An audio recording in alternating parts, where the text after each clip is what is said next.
Hey, welcome back guys to another Platinum Guide. This one will be for the Evil Within, and in this whole series we should complete every single trophy that includes all the DLC trophies. But first of all, we're going to get the main Platinum trophy list out of the way for the main game. So the way I'm going to put out this series is I'm going to do it in chapters.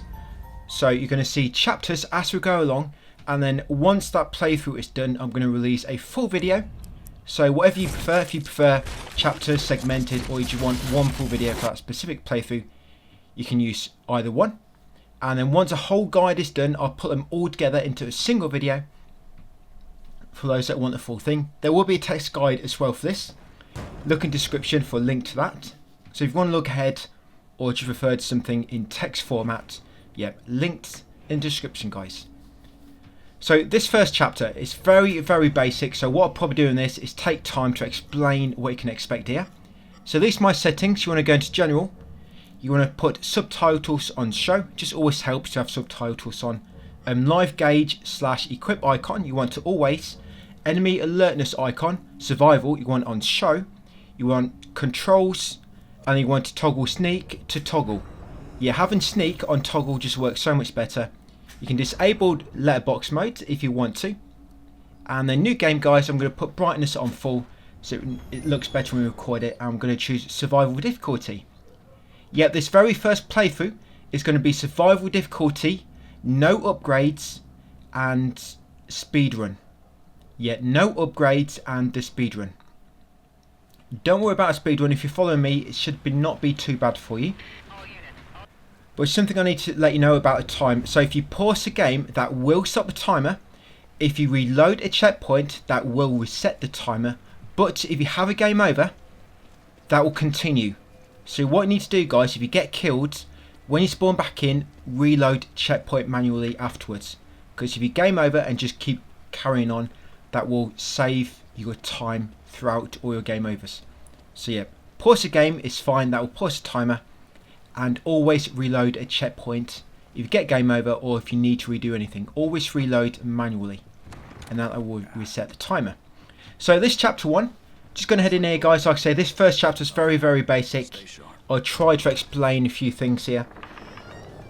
So 2 playthroughs in total. Well, 2 and a bit. We're going to do, like I say, survival, no upgrades, speedrun. That's what we're doing now. We'll get a lot of the trophies out of the way in this one. And what we're also going to do, a lot of the strategy you're going to see here is what we're going to be using in the Akuma playthrough. So going through this one, it's actually going to prepare you a little bit for Akuma. Akuma will be quite different because you're going to be upgrading your weapons there. And honestly, the difficulty isn't too bad with these strategies we're going to be using. So take your time in this one, get used to controls and everything. I'm just going to turn off letterbox now. So once you get into hospital, guys, just follow Joseph, head to the desk, and then go left into the CCTV room. Come in here for a bit of dialogue with this doctor down here. And then after the brief dialogue, head over to the security monitor for another little cutscene. Impossible. I've got it. The security cameras might tell us something. The reason we're doing no upgrades right now is because, and also not collecting anything, is because on Akuma, we pretty much need to collect most of the materials and loot and everything like that in order to make Akuma more easy. So I didn't want to be doing 100% in survival and 100% in Akuma. So to save time, we're just going to do no upgrades here and also not bother really collecting anything. Because why collect everything when we're going to be doing it on Akuma anyway? That's kind of the way I've reasoned, my reasoning to the way we're doing this. So this bit, eventually you'll get control back and you have to swing back and forth and grab the knife stuck in the corpse in front of you. Just wait a moment for the sadist. You need to wait for him to walk back to his torture table. You need to hurry up and get free, guys, or you'll end up on that torture table next. So see that shiny knife? We're going to grab it in a second. These first 3 chapters, they're pretty much only about 10 minutes long when you're being optimal. And a lot of these strategies, by the way, I've tried to go for strategies which are the most accessible. So I've tried to not go for any which require too much skill or they require quite a bit of RNG. I've tried to make it so, I mean, some of them might, but it's so much easier if you just wait for that good RNG, and pretty much most time it does work. And to retry, it's literally like 5-10 seconds because it'll be right next to the checkpoint. Yeah, so once you get control, guys, just swing back and forth. That's it. After 2 or 3 swings, you'll finally grab the knife. You'll use it to cut yourself free. And when it comes to triggering enemies, by the way, in terms of your stealth and how alert they are. Yep, so if you get within about 3 steps of an enemy and you're jogging, they will hear you. Yeah, you can crouch, you can jog, and you can sprint. Yeah, so if I ever refer to your movement, if I say jog, that's just walking normally. Sprint is holding the sprint button. And of course, this is sneaking or crouching. Yeah, so you just want to crouch up to this guy. Keep to the right, so he's going to turn left and he will see you. That's it. Now wait for him to walk past a key. That's it. Then grab this key, guys, hanging up. Ordinary keys. Then going to go back into the room you're just in and unlock the door to the side. Yeah, so like I say, if you get within about 3 steps of an enemy behind them and you're jogging, they will hear you. Or if you're walking. If you're sprinting, they'll hear you much sooner. So never sprint too close to an enemy when you're wanting to sneak kill him. Yeah, but if you can walk within about 3 steps, then you need to crouch. And then you can get a good sneak kill without them noticing you. It'll be different on high difficulties. This is just in terms of survival, which we are on now.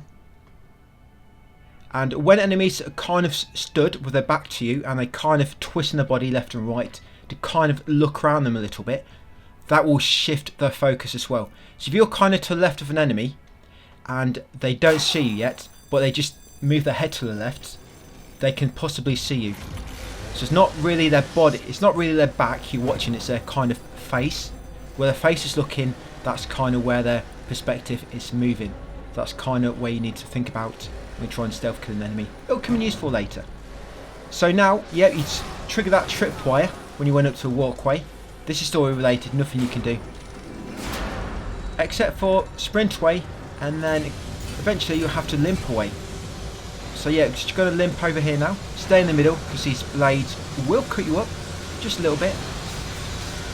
Yeah, press X to lift up this hatch, and then drop into the slide. Yep, so in the slide, guys, yep, just slide down, avoiding the blades. Yep, in this trash shaft. And you fall into this pool of blood. Yeah, just climb out, guys, and up the ladder on the side here. Yeah, not much battle to begin with. Encounters in these first few chapters. It gets a bit busier as you get nearer to the end of the game.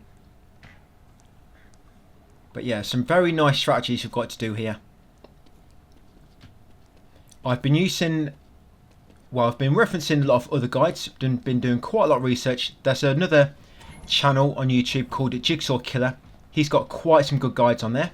Some of my strategies are kind of similar to his. Or some of them I've kind of had to change a little bit because I didn't quite find them that accessible. Or they rely on not using checkpoints. Yeah, some of the strategies out there, if you use a checkpoint, it can mess it up.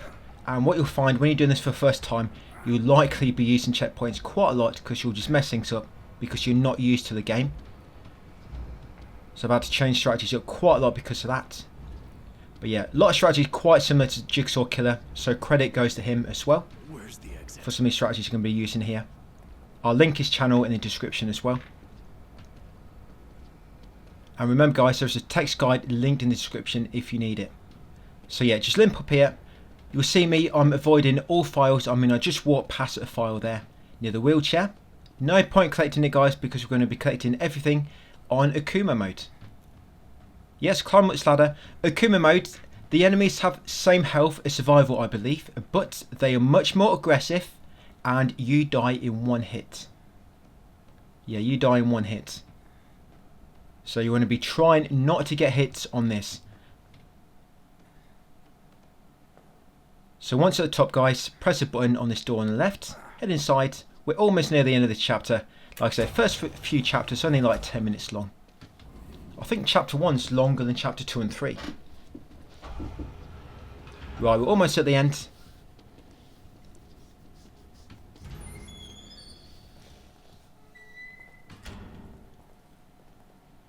Yeah, you're going to limp your way through here, and in a second you're going to have to hide in a locker. I never use lockers, this is the only time you're going to see me hiding. Yep, so coming here, you have to hide in this locker. So press R1 to hide inside.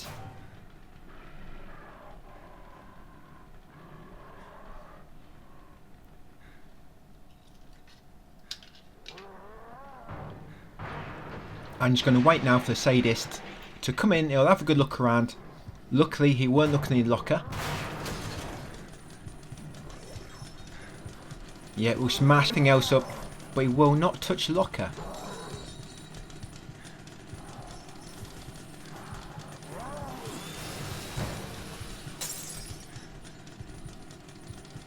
So once he moves on, yeah, you'll get the option to leave. It'll just be the same button again.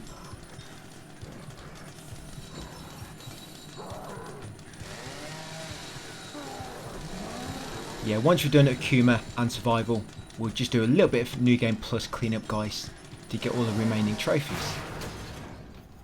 Right. So once you can exit, come out. Yeah, my text guide, it shows you all the checkpoints as well. So you know where the checkpoints are. Yeah, so limp around here, and once you get to the bottle, crouch, pick it up, turn around and lob the bottle back through that doorway where you came, guys. That's it. And come left, the chainsaw guy will run past, the sadist. He'll run past to investigate what that noise was. And once he's distracted, we're going to come through here where he was just standing. Come along the left path, around the back, and through this doorway over here. Yeah, we gave you a good little nick on your calf. But don't worry, it should be repaired in the next chapter. Yeah, push the door open, guys. Push this door open as well. Another checkpoint, you see there. Right, watch out for all the wheelchairs. I guess you could use one for me to transport. Might be a bit quicker. Especially with your nicked ankle, your nicked calf. That's it. Slope over the gurney, guys. Carry on over to the elevator. Luckily, it's got a motion sensor. That's it. You'll get in. And now you're going to have a little intro, guys, of the intro credits. What I've done with that, I've cut it out so it goes on for a few minutes.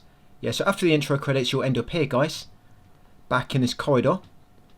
You're going to head through that doorway ahead, and then you're going to go back out the entrance on the right, and that'll finish your chapter. That'll be chapter 1. Yeah, I am uploading these chapters, but what I'm going to try and do is I'm going to try and put up a few a day. So it's not going to take too long. It's 15 chapters in total. And what I'm probably going to try and do is probably record about 40 minutes worth a day. And so it'll just be kind of whatever chapters I get done in that time scale. So yeah, just come out this door, guys, and there you go. That's chapter 1 complete. Always make a save at the end of the chapter as well. Yeah, so save your game. That's what your playtime should be so far, about 12 minutes. So yeah, save game, guys, and that'll be it for chapter 1. So thank you for watching, and I'll see you on the next one.